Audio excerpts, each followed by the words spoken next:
Cinema পাড়ায় সিনেমার নাম গন্ধ না থাকলেও শিল্পী সমিতি নিয়ে নাটক যেন থামছে না। বাংলাদেশ চলচ্চিত্র শিল্পী সমিতি নির্বাচন 2024-26 শেষ হলেও তার রেশ রয়ে গেছে এখনো। 20 মে চলচ্চিত্র শিল্পী সমিতির সাবেক সাধারণ সম্পাদক নিপুণের করা রিটে বর্তমান সাধারণ সম্পাদক ও খল চরিত্রের অভিনেতা ডিপজল তার পদে বসতে পারবেন না, এমনটাই নির্দেশ দিয়েছেন হাইকোর্ট। নিপুণের অভিযোগের অনেকটা অংশ জুড়ে প্রশ্নবিদ্ধ করেছে নির্বাচন কমিশনকে। সম্প্রতি দেশ টিভিকে দেয়া এক সাক্ষাৎকারে সেসব প্রশ্নের উত্তর দেন খোরশেদ আলম খসরু। বিস্তারিত দেবরায় দীপ্তর রিপোর্টে। শিল্পী সমিতির নির্বাচন মানেই যেন এক নিদারুণ রঙ্গমঞ্চ। গেল 2 টার্ম ধরে যা চলছে এই নির্বাচনকে ঘিরে তা যেন জাতীয় নির্বাচনকেও হার মানায়। শিল্পী সমিতির এক চেয়ার নিয়ে টানা হেসরায় এটি যেন এখন হয়ে উঠেছে ম্যাজিক্যাল চেয়ারের মতো। এই ম্যাজিক্যাল চেয়ারে বসা নিয়ে নিপুণ জায়েদের টানা হেসরা শেষ হতে না হতেই শুরু হয়েছে ডিপজল নিপুণের মধ্যে প্রতিযোগিতা। আর এই প্রতিযোগিতার রেফারির দায়িত্ব পালন করেছেন নির্বাচন কমিশনার, যার কার্যক্রম নিয়ে এবার উঠেছে নানা প্রশ্ন। পেন ড্রাইভে সেই ভিডিও ফুটেজ দিয়েছে এবং সেটা আমাদের কাছে আছে। ডিপজলের বিরুদ্ধে ছিল ভোটারদের প্রভাবিত করার অভিযোগ, যা ঠিকমতো খতিয়ে দেখেননি সে সময়কার নির্বাচন কমিশনার।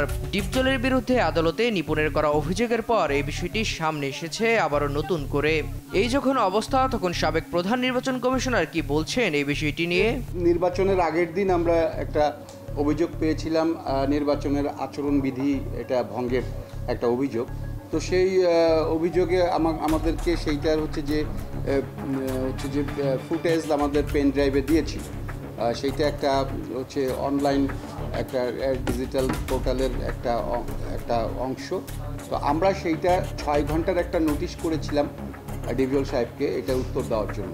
নির্বাচনের আগের দিন সন্ধ্যায় ডিপজলকে দেওয়া হয় চিঠি, কিন্তু সেই চিঠির উত্তর কি এসেছিল নির্বাচন কমিশনারের হাতে?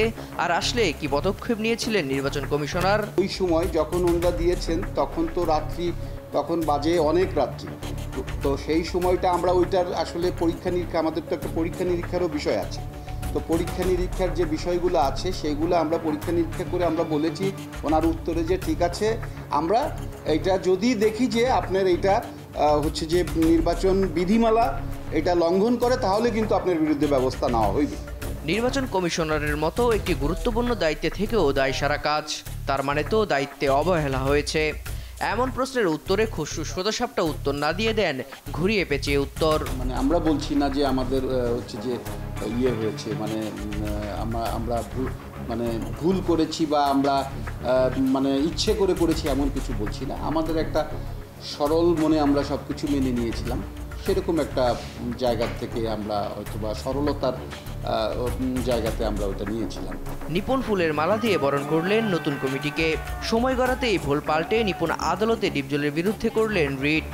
বিষয়টিকে কিভাবে দেখেন খসরু? প্রত্যেকটা নাগরিকের অধিকার আছে তার হচ্ছে যে তার বিচার চাওয়ার, বিচার পাওয়ার, আইন আদালতে যাওয়ার। যদি আমাকে হচ্ছে যে আমার কোনো সিদ্ধান্তে বা কাউরে কোনো সিদ্ধান্তের প্রতি যদি তিনি সন্তুষ্ট না হন, সংক্ষুব্ধ হন, তাহলে তাকে আইনের আশ্রয়ে যাওয়ার অধিকার আছে।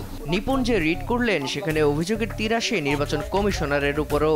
এখন অবধি আদালত থেকে কোনো চিঠি পেয়েছেন কিনা জানতে চাইলে তিনি বলেন, মাধ্যমে আপনাদের এই নিউজের মাধ্যমে আমি জেনেছি।